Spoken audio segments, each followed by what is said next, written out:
It's great to see the Japanese Film Festival in cinema. The 26th Japanese Film Festival will be happening. Oh, that's the 27th.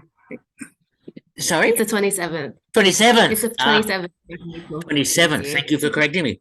Happening in November and December across Australia, and in Melbourne from November 30th to December 4th at the Kino and Acme Cinema.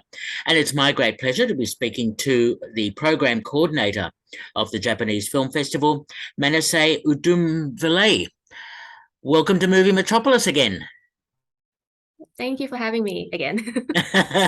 Good to talk to you. And we spoke early in the year when it was an online Japanese film festival, and now it's great to Yeah, see it that's right. in cinemas again. You must be thrilled with everyone else to have the program back in cinemas. Yeah, we're really excited, like especially, with COVID last year, and the year before, we had to cancel our in cinema program 1 year. So it's good that it's back and, up and running again.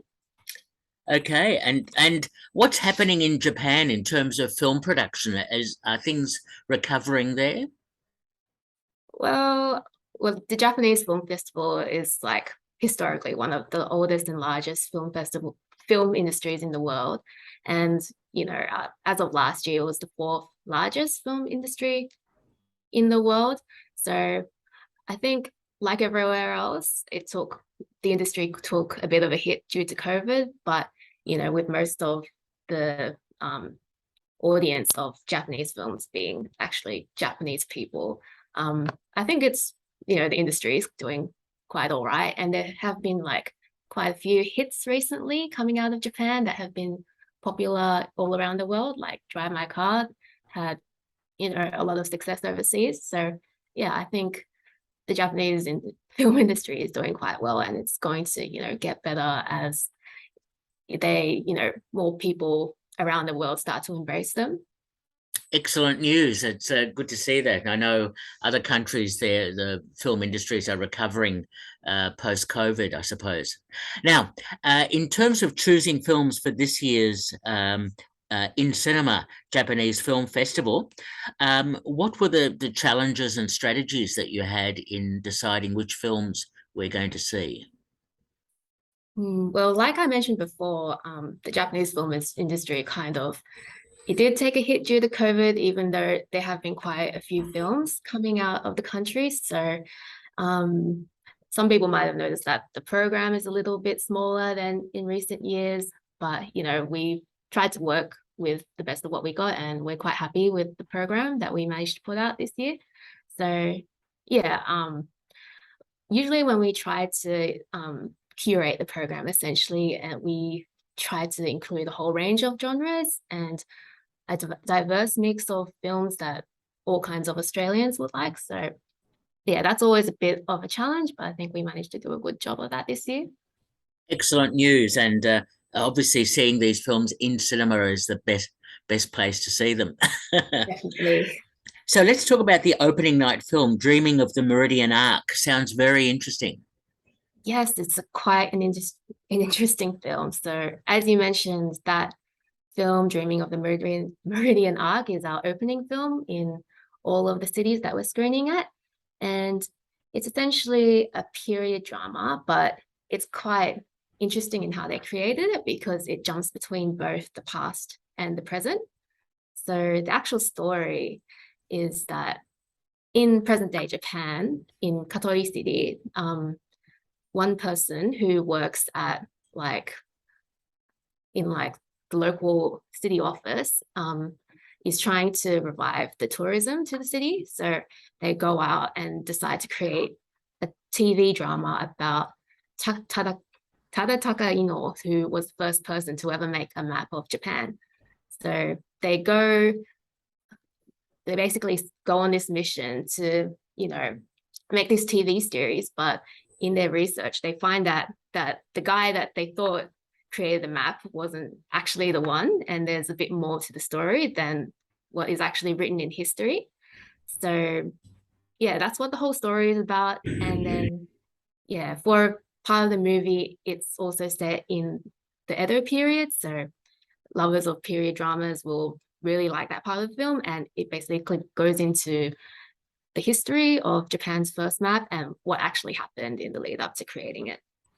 Sounds very intriguing. I look forward to seeing it. Yeah, I Now, always want to see drama. yeah. Now, anime is such an important part of Japanese cinema, and you've got Mhm. anime supremacy as well as Blue Thermal. Let's talk about those two films. Yes, oh, so one is live action and one is an anime. I'll talk about the live action first. So Hmm. that's Anime Supremacy, which, despite the name, it's actually a live action drama. And it's really interesting because it gives a behind the scenes look into the anime industry. So it's about a woman called Hitomi who has been working at the same company for many years, and she finally works up the ladder and gets to, make her debut as a rookie director and create her own anime series. But once she actually starts the job, it's a lot harder than she thinks, because obviously there's a lot of people and things that go into creating anime. And on top of that, she has to compete in the same time slot as a genius director who is creating another anime series. And the director is actually someone she idolized. So the whole movie is about their rivalry and, yeah, seeing who will take out the top rankings in the end. But yeah, I really recommend this one, especially if you're into anime, because it offers a lot of insight into what it's actually like to create a series. Um, so the other film, the one anime film that we have in the lineup is Blue Thermal, which is based on a manga series of the same name. So Blue Thermal, it's about a college student called Tamaki, and she is starting university in Tokyo. So when she gets there, she decides to join some clubs, but by some chance of fate, she accidentally damages a glider that owned by a club. So she's kind of forced to join them. But despite how clumsy she is, she kind of impresses her teammates with her talent when it comes to flying the glider. And yeah, the anime is about her story and as well as her relationships with her fellow team members. Yeah, Very, it's a very very good. wholesome anime, very cute, and yeah, I think a lot of people will enjoy it. Okay, okay, very good. Now, a title sounds very interesting, a film called Intolerance. Ah, yes. So Intolerance is a drama, and it's it's a drama slash suspense, but it's a very heartbreaking story. And it's about a fisherman who lives with his teenage daughter. But one fateful day, she is caught stealing by a shop manager, and he chases her out onto the road, and she is killed by an oncoming car. So that tragedy basically sets off a chain of events, and it's all about the father as he's obviously overwhelmed by grief, and then he goes on to terrorize the manager who chased the daughter and her school and the whole community who was involved. And it's kind of, yeah, the whole film is kind of about how everyone is eventually driven to the edge by his reaction to this event. So yeah, it's a very heartbreaking story, very emotional, but yeah, it's one that will definitely stay with you after you watch it. Okay, again, sounds very interesting. Um, I noticed a drama called And So the Baton is Passed. Yeah, so I would describe And So the Baton is Passed as more of a coming of age story. And yeah, it's about one girl who has had a very complex upbringing as she's grown up, and she also has a very complex family life as well. So yeah, this film kind of intertwines two stories. So one is about a young girl who lives with her eccentric stepmother, who, she winds up living with her unexpectedly. And it's quite interesting to watch because the stepmother is quite eccentric and she really doesn't know much about raising a child. And the second story that's woven into the film is about a high school student called Yuko.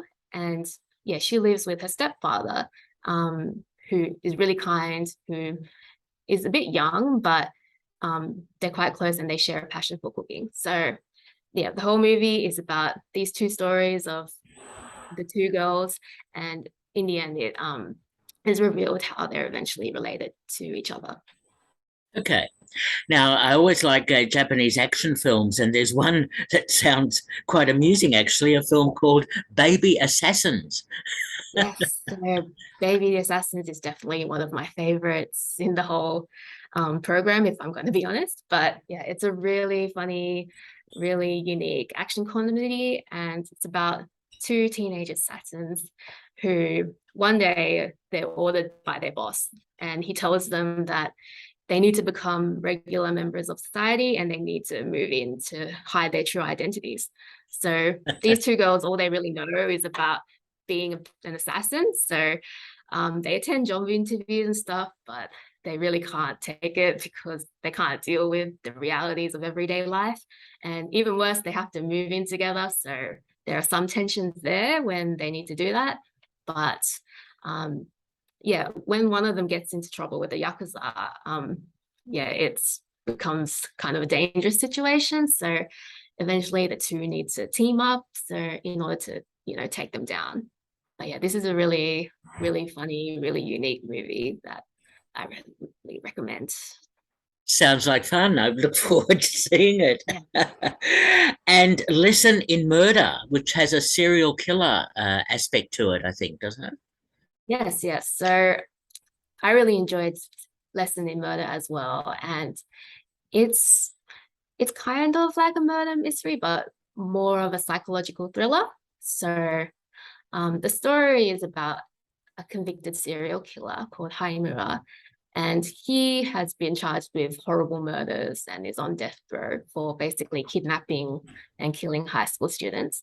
But one day, he sends a letter to a college student called Masaya, and he claims that while he acknowledges his crimes, he claims that one of the murders wasn't actually his own. So, yeah, he asked the college student to investigate and he accepts. And by doing so, the student uncovers a lot of really shocking secrets, and it even becomes like kind of personal to him in a really unexpected way. But yeah, this is a really like, it's kind of harrowing because it's a bit of a graphic film. But if you love thrillers, this is definitely the movie to watch, in my opinion. And the Okay. main lead, yeah, the main actor is really creepy in the role as well. So Ah, definitely okay. entertaining. Sounds good. Now, I noticed there's a film called In the Wake, which deals with the 2011 earthquake in Japan. That sounds very Yes, intriguing. yes, it does. Yeah, this is really an interesting movie as well. So, In the Wake is a murder mystery, but it has some realistic aspects to it as well because it's basically focused on victims of the 311 earthquake, which really affected northeastern Japan in 2011. So, yeah, so the main characters of the movie are they include three survivors of the earthquake. So there's a young man, a young girl, and a really kind elderly woman. And after the tragedy, they find each other at an evacuation center, and they kind of stick together and form a makeshift family. And so that's one aspect of the story. But 10 years later, a detective is assigned to a really bizarre murder case. And that detective happened to also take refuge at the evacuation center. And when he puts two and two together, it becomes apparent that those survivors and the murder mystery are linked. And yeah, this movie really has an unexpected ending as well. But it's a really good film, and it has like really popular actors Hiroshi Abe and Takeru Sato in the leads, and they do a brilliant job of portraying them. Very, very good. And what would a Japanese film festival be without a food-based film? Pursuit Yes. of Perfection. Yes, so The Pursuit of Perfection is the one documentary we have in the film, and it basically takes you through the stories of four elite chefs in Tokyo. So yeah, it takes you through how they got into the industry, who their inspirations are, and where they get their creativity from. And yeah, the chef's featured are quite varied. So there's one who deals with kaiseki, which is traditional Japanese cuisine. There's one who does French-inspired dishes, one who does edamae sushi, and one who does desserts that are actually influenced by fashion. And she's worked with the designer Takashi Murakami before, and he even appears in the film, which is pretty cool. But yeah, that's what the documentary is all about. It's all about their stories, and there are also people throughout the film, like food critics, making their comments to kind of contextualize it. And yeah, it's a pretty good documentary, and there's a lot of like really delicious food shots as well, of course. Of course, you That's a have to expect that. yeah. Now, I noticed that you're doing, and I always like to see retrospectives. You're doing one on filmmaker Miki Naruse. Yeah, Mikio Naruse is the director we're featuring in our special series this year. So this series of classic films is free, completely free. And when we show them, we're actually showing the original 35mm prints, which are flown in from Japan. So you can kind of see them in their original format. But yeah, not many people have heard of Mikio Naruse, which is kind of why we chose his films to feature in the special series, because they've rarely been shown in Australia. But despite that, his work is often considered to be, like on the same level as other masters in Japanese film, like Yasujiro Ozu, Kenji Mizoguchi, and Akira Kurosawa. And if I had to say what his films are like, they're very focused on like family and domestic dramas. And a lot of them also deal with things like, modernization in Japan and what life was like post-war in Japan. He also features plenty of female protagonists, and he often works with recurring actors and actresses in his films. So in many of the films that we're featuring, the lead actress is Hideko Takamine, and yeah, she was one of his favorite actors to work with. But yeah, it's quite, I really enjoyed all of the films that we featured in the special series, if I'm going to be honest. But yeah, they take you back to a different time. But yeah, they really insightful if you want to know what post-war Japan was like and what kind of issues they dealt with at the time. Okay, it sounds very interesting. I hadn't heard of him, but is he a sort of contemporary of Ozu around the same time? Yeah. So his career expanded from I can't remember the exact dates, but his career was quite long, and it actually spanned from probably the 1930s to the 1960s. So he had a very long career, and during that time, he made close to 90 films. Ooh. But yeah, most of them were dramas about the common people, and in that way, it's quite unique. And yeah, I would definitely recommend watching them. Sounds great, and they'll all be playing at Acme, and as you say, they're not. There's no charge for those films, but and having the original prints, and all the other films are at the Kino Cinema in Melbourne, which is where I'm based. Are there any other films that we haven't discussed so far, Manisay, that you'd like to mention? Ooh, let me just think back which ones we haven't mentioned. Oh, so we've talked about the murder mysteries, we've talked about dramas. Well, there is another movie that we haven't really talked about. Yep. It's called Blue. So yeah, that's the one we haven't talked about. Blue is basically a sports drama. So it's basically a film that focuses on the inner lives of boxers in modern day Japan. So the story focuses on Yurita, who is, an aging boxer who probably has to stop soon, but he really loves boxing and doesn't want to give it up. But yeah, despite all his efforts, he can't seem to win a match.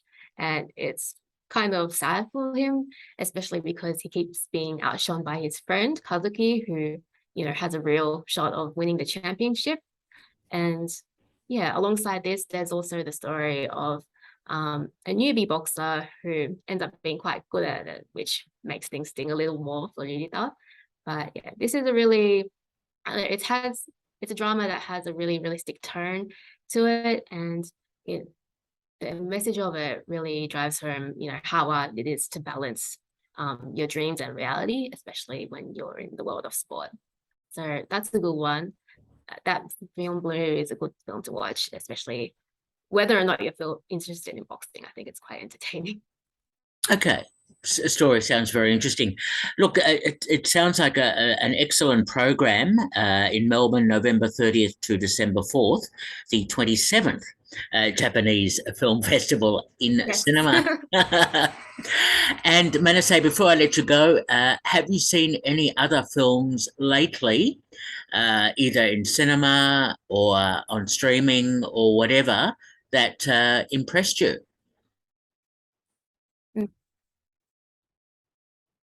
Well, I have to think about that, really. Like any film in general, are you talking Anything, about? anything. Oh gosh.